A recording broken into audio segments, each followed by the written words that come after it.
আমরা এই আপ্যায়নের বিল আমাদের নিজস্ব তহবিল থেকে নিজস্ব পকেটের টাকা দিয়ে আমরা করবো। আজকে যে আয়োজন করা হয়েছে আপনাদের জন্য নাস্তার যে ব্যবস্থা আছে এটা এই পরিষদের পক্ষ থেকে করা হয়েছে।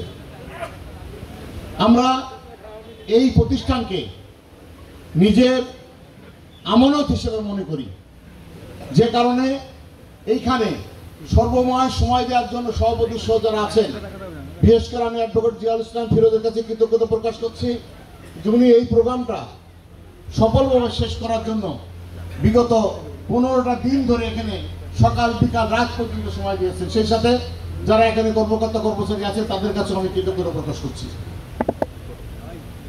সুপ্রিয় উপস্থিতি, এইখানে 303 জন আজীবন সদস্য ছিল এবং 8 জন ডোনার সদস্য ছিল।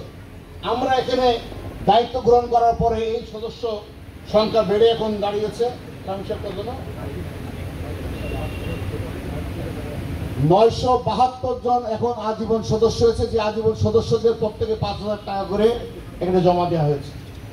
এটা হাসপাতালের উন্নয়নের জন্য একটা অনেক বড় ফান্ড হয়েছে এবং 24 জন ডোনার সদস্য এখন হয়েছে, 19 জন নতুন করে ডোনার সদস্য হয়েছে। ডোনার সদস্য সর্বনিম্ন হচ্ছে 25,000 টাকা। এখানে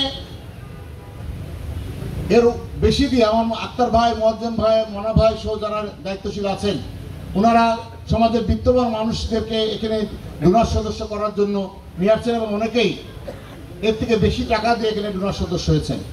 আমি আজকের প্রধান অতিথি বাংলাদেশের মাননীয় অ্যাটর্নি জেনারেল, আমি সবিনা ওনার কাছে অনুরোধ করব, আমি বলেছি অবশ্যই পূর্বে যে এই হাসপাতালের ডোনার সদস্য আমরা সবাই মিলে ওনার কাছে অনুরোধ করেছি এবং আমি একটা ফর্ম ওনাকে দিচ্ছি। এখন উনি এইখানে ডোনার সদস্য হবেন এবং এই হাসপাতালের পরিবারের সাথে আজকে সম্পৃক্ত হবেন।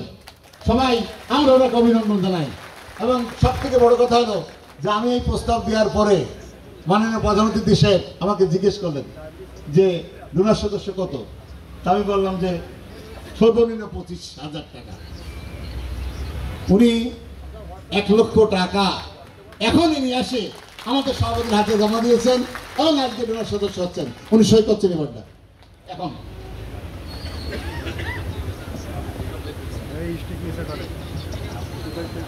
আমরা এই পরিবারের পক্ষ থেকে, ডায়াবেটিস হাসপাতাল পরিষদের পক্ষ থেকে, কর্মচারী কর্মকর্তার পক্ষ থেকে, জেনেদাবাসীর পক্ষ থেকে আমরা কোরবানির জন্য অভিনন্দন জানাই। আমরা সবাই জানি